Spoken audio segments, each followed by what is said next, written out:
Welcome in. What's up, Hambonies? How's it going? How you guys doing? Staying Wonderful. warm, trying to. Hanging in. Oh, yeah. Super cold here. Super cold. Yeah. Single digits. Got 3 straight snow days over here. Ooh, lucky. We need one this week. We get cold days. We don't get a whole lot of snow. We do, but, lately. Yeah, we're hoping Friday. Let's see. Conference championships? We're down to the final 4 teams left in the NFL. It's insane. Completely insane. Yeah, just like we all it's been wild. predicted. Awesome Stidham. games last round too. Oh my gosh. Rams, Bears. Yeah, those Bears, I thought they were just gonna keep riding. Like every game, same freaking thing. I know. Luckiest team ever if they would have won that game. I was What a working. throw. Yeah. I was working on a graphic for if they made it to the Super Bowl or even won that game. I was going to make it like the Pope was their MVP this year, Yes. like 100%. Like there's Yeah. no other explanation if they would have kept winning like that. Yeah. Yeah. So I mentioned it in the group thread, but now that we're on the record, would that have been the greatest throw of all time, Caleb Williams' throw? Or is it the greatest throw of all time, regardless of the outcome? I think it could be. I mean, maybe in Bears history, like certainly in Bears history over the last 30 years. But I mean, if they won the game, definitely more important. Maybe if it was for the conference going to the Super Bowl, certainly it's gonna live in the top 5 forever. But I mean, the greatest throw and catch in my mind is still New York Giants against the Patriots in what was it, 2010? Yeah, fair enough. Something like Catching it that. on the helmet. Yeah. And it's just so funny that it goes down as a 14-yard or 15-yard pass or something like that. But really, he Run threw it it like 20 yards. 40-yard chalk. Like, Yeah. that thing was just floating in the air. I just can't Yeah. believe that landed. And it right was where perfect. It was like I give Caleb Johnson a lot of crap week to week and that whole team, but for him to make that throw like falling back basically 40 yards, like it was impressive, although lucky as well, but I was impressed. Man, the Bears will be an interesting team next year. Mhm. Like they going to run it back? How different are they going to look? We'll see. We'll see if Ben Johnson can keep it up, Keep the magic flowing. What was another game? Broncos how- Bills was awesome. Yeah. Oh How my about goodness. that emotional swing for Broncos fans? Whoa. Oh, Like, yeah. It's like at least let them have that night to celebrate. And, you've got the first win in the playoffs in 10 years since 2015. And an hour later, you're like, oh, I couldn't believe it. Oh my gosh. Yeah, I work with a Broncos fan. I actually went to OU with him freshman year. He lived across the hall from me. He was on the swim team, and he works at my high school now. We were chatting football a little bit, so I was asking like how he's feeling and stuff, and he's just like, I didn't believe it at first, when I saw the news came out, you're still celebrating and just like don't know what to think. Yeah. At least And then for on the this- other end, oh, sorry, Troy. I was going to say, at least for this game, the pressure's off. I feel like there's no anxiety for them, but that stinks.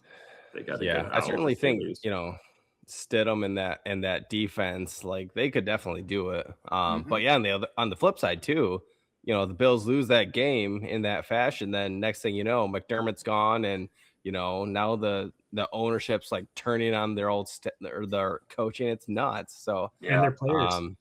yeah. So I don't know. It's crazy. For the record, was that a catch or an interception? Oh, I say it's a catch. Like I thought it was a catch too. that was because It's a tough one. a day later, the same play almost to the T. What was it? The Rams Bears again, and the Rams was it Devontae? I think so. I forget who it was. Yeah. So when I go back to it too, like talking to people at work, it's like they never even like kind of slowed down to review it. They just kind of said, "Yep, New York confirmed," and we're moving on. So it just kind of robbed us of, going through that process and the announcers going through their thoughts in that process. So just a wild scene.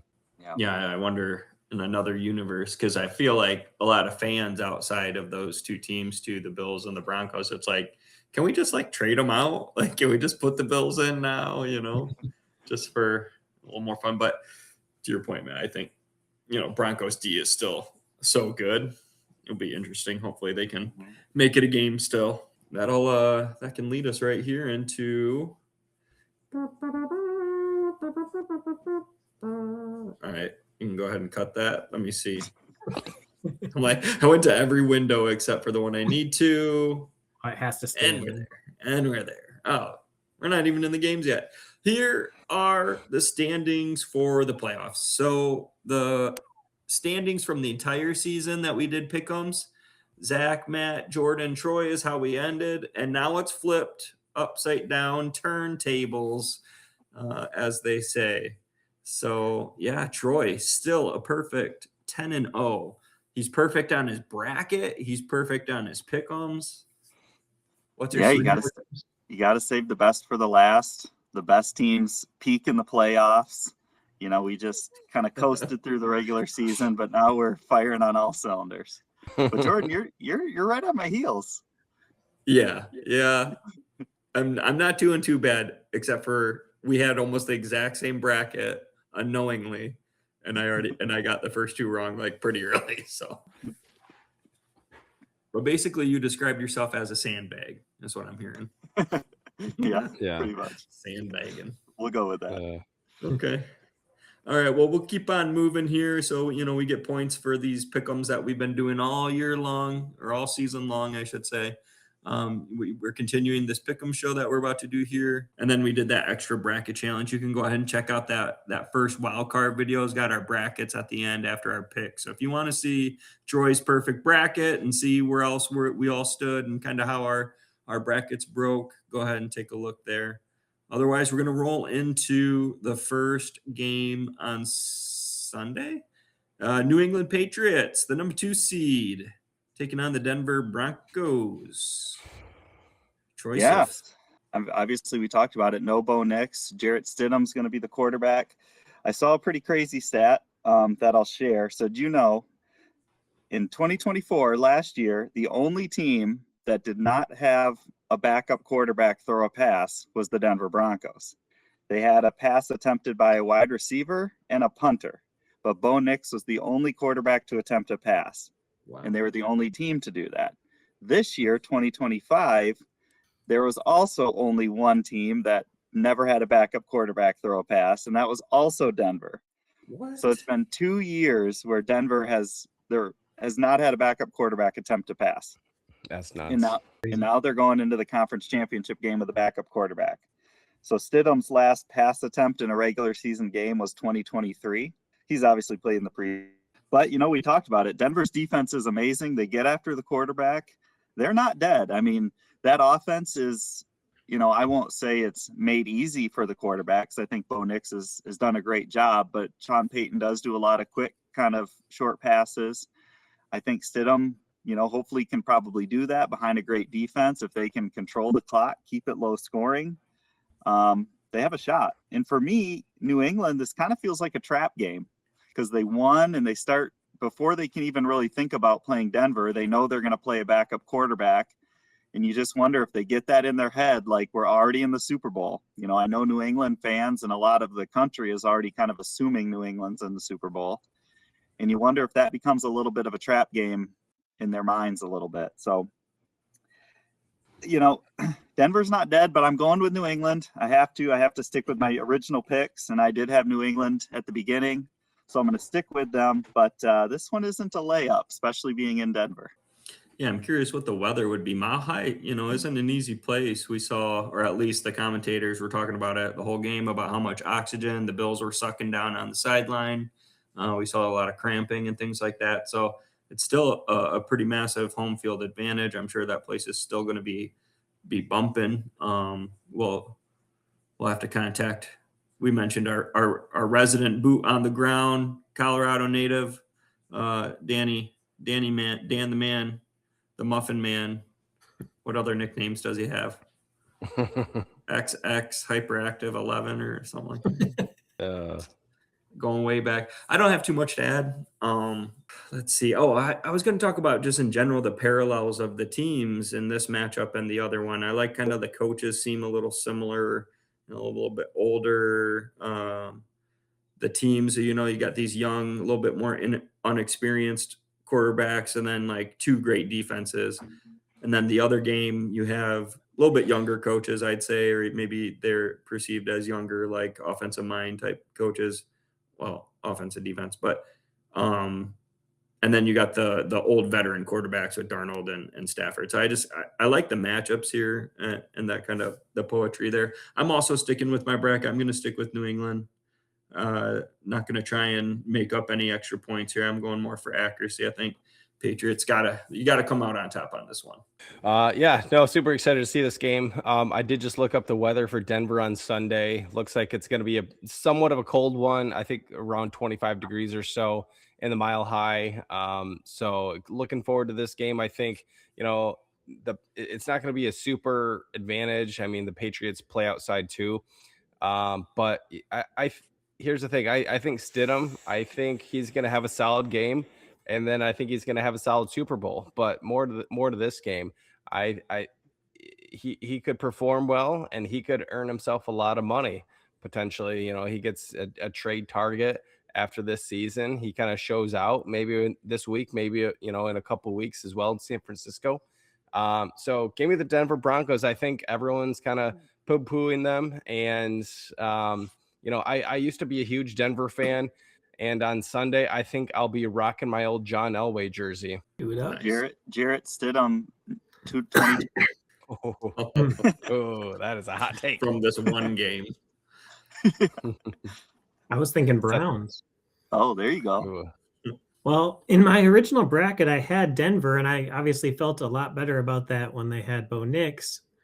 When you were talking about Stidham, Troy, I was thinking, well, there's no film on him, right? They don't know what he's going to do. I mean, Sean Payton's kind of notorious for the short passes, but I don't know if that makes him predictable or not. Broncos defense is probably the best unit on the field, but I just checked the line. The line swung by like 6 points after the injury news on Bo Nix. I'm going to take the Patriots. I don't love it. Maybe I can jinx them. I would much rather see the Broncos play in the Super Bowl, but I think the Patriots are the better team with the injuries that the Broncos have. All right. That brings us to the NFC Championship game. That number 5 seed LA Rams taking on the Seattle Seahawks, number 1 seed. A little rematch. The thrice met Rams Seahawks matchup here. Yeah, tiebreaker. So in full transparency, if we didn't have our brackets, I probably would go Seattle in this game. They looked amazing against San Francisco. The Rams obviously were in a dogfight with the Bears. But I'm going to go with the Rams because I got to stick with my bracket. I got to go for perfection. So here's my thoughts. Stafford versus Darnold. I'll go with Stafford. Charbonnet's out for the Seahawks. I think that's a big loss. Both of these teams kind of have a two-headed monster at running back. So half of that being gone for Seattle is a big one. Don't love that it's in one of the bigger home field advantages, in the NFL. But the Rams are a West Coast team already, so there's no weird time zone thing. McVay did have some questionable play calling against the Bears, so that makes me a little nervous. But I think they've been there before. Obviously, Darnold hasn't. McDonald hasn't. So I'm going to go with McVay and Stafford and the Rams. I think the veteranness of that team is going to win out and get them back to the Super Bowl. Oh boy, Troy, me and you are on the same wavelength or something, because I was sticking with them too. I'm starting to second guess myself now though, because I agree that Seattle is definitely, I think they're the better team. I mean, just that last game obviously was so impressive against the 49ers. I think I even might have said this in last week's episode, like, man, if I could do a do-over after I watched that Panthers LA game, I would have had Seattle going all the way. And I feel like it's right for the taking right here at home. You're coming out hot. But I think we're going to see a classic Matthew Stafford comeback here. It could be even like I'm going to predict the Seahawks go up maybe 9 or 10 early. They're going to get off to an early start, and then we'll see the Rams kind of pull back. It'll be a fun one. Yeah, no, I've been going back and forth on this one all week long and literally up until the last couple minutes here as well. So super excited for this game. I always love watching playoff football up in Seattle. I think they've got a great atmosphere up there. It's kind of cool that both games are going to be outdoors. There's definitely something special about watching an outdoor game in January. So, but yeah, Sam Darnold, he lost to the Rams last year in the playoffs in the wild card round. So he's going to want to get some revenge out. And what the Seahawks did to the 49ers last week was impressive at the very least. They put them down to 6 points. Granted, we all know the Niners were injured and continue to get injured. So, but at the end of the day, 41-6 is nothing to kind of poo-poo. So give me the Seahawks. I think Sam Darnold finally proves all the haters wrong. I think he, kind of takes down the beast of Matthew Stafford. I think, Stafford and them, they've got more talent on offense, but that defense, defense wins championships. So I think that's going to be the case Sunday night. I wasn't sure what to do with this one. I was hoping I was going to get the Seahawks for free. And now I think I might do something super dangerous and give Matt the second solo of the day. I'm going to take the Rams. Sam Darnold, 2 of his 6 worst games this year by passer rating were against the Rams. 2 touchdowns, 6 interceptions for the year against the Rams. So, I mean, the familiarity, I'm sure the Rams, they kind of know what he wants to do. I said it last week and I was totally wrong. Maybe we're due for one of those Sam Darnold games that we kind of envision in our head as he's wearing like a Vikings jersey or a Jets jersey. But at the end of the day, I'll take the Rams. They were in my bracket originally, and we'll hope that Matt Stafford can get a second one. Nice. Let's play a little game here. All right. Let's just say New England, because they're the favorites, they move on. Which team do you think would you be more comfortable with if you had to put money on it, or you had to put your ham bone steak onto one team next 2 weeks from now before the Super Bowl? Who do you think has a better chance of beating the Patriots? Or would you say both? I'm never comfortable with Sam Darnold, so I guess I'll go with the Rams just because of Stafford. Yeah, that's a tough one. On one hand, I could see the Seahawks just shutting down Drake May. But on the other hand, I could also see the Rams just putting up, 35 points on them. So, yeah, I don't know. I think give me the Seahawks. I think defense, man. Kind of with Troy, I don't know if I can wager a bunch of money on Sam Darnold. He might be holding the MVP of the Super Bowl trophy, and I still might be thinking that. So, Yeah. I might go against him the whole way there. I'll take the Rams just because Stafford's done it. Also, for a while, the Rams had a really stingy scoring defense. They were number 1 in the NFL for a while this year. So they might let teams move the ball, but generally they kind of stiffen up in the red zone. So I'll take the Rams. Although I think both these teams are better than the Patriots. Yeah, I don't know. I feel like the Rams, though, we haven't really seen a dominant performance from them in a while, in weeks. Yeah. Even at the I end feel of the like they regular always season. Yeah, I feel like they always play up or down to the competition too, Yeah, my initial thought, I think I would have been more confident with the Seahawks, actually, just because the New England pass rush isn't the greatest. It's like the only way to, maybe rattle Darnold or get that easy win is with pressure. And if they can't do that, then Seattle would be. That's all right, theoretical. So thanks for joining us. How you guys doing? Yeah, I do love Championship Sunday, though. Like, there's something about, finding out who the matchup is going to be in the Super Bowl, what potential uniforms we're going to be looking at Super Bowl Sunday, what quarterbacks are going to be in there. It's fun. And great call on the outdoor games too. I don't like how all these new stadiums are like domes now, and we're gonna start losing that. Like the Rams Bears game being in the snow, like that was amazing. You can't lose that. So yeah, it's definitely fun. Yeah, for sure. And I didn't realize this until like a month ago. Did you realize Denver's building a dome too? no, Oh, Yeah. really? Yeah. Oh, wow. And they haven't broke ground on it yet, but it's like legit. They're gonna probably open the doors like 2031 maybe. So yeah. in Buffalo's is a dome, right? No, that's open Oh, air. Is it? Okay, It's that's good. there's a nice little YouTube on it, but I would say like a third of it's covered. Of their stands are covered by like a kind of a thing, kind of similar to Seattle. Okay, well, that's good. It's a sweet stadium. Oh boy, we're all tired. Getting old, man. This feels like we played an entire season too. That was fun though. This has been fun.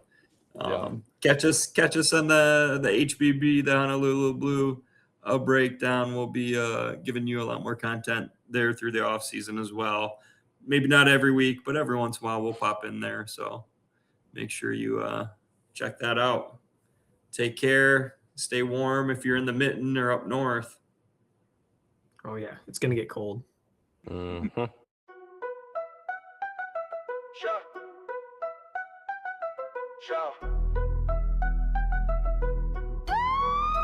Yo, you ever heard of the man in the mist? Not a ghost, not a myth, but he never gets missed. Zach in the shadows, rolling them dice. When he drops a bait, you don't gotta ask twice. He ain't in the photos, but he's always in the game. Whispers in the chat, yeah, you all know the name.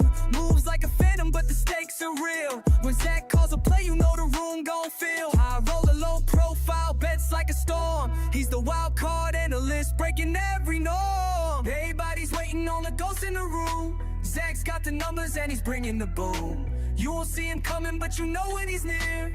High roller energy, make the haters disappear. He's a legend in the group chat, never on cam. But when he drops a pick, everybody's like, damn. Stats in his mind, poker face on lock. He's the wild card, baby, always ready to shock. Everybody's waiting on the ghost in the room. Zach's got the numbers and he's bringing the boom.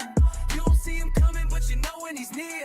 High roller energy, make the haters disappear. So here's to the fan, I'm the man with the plan. Zach's in the building, you just don't understand. He's the wild card analyst, the legend unseen. But when the chips fall, he's the king of the scene.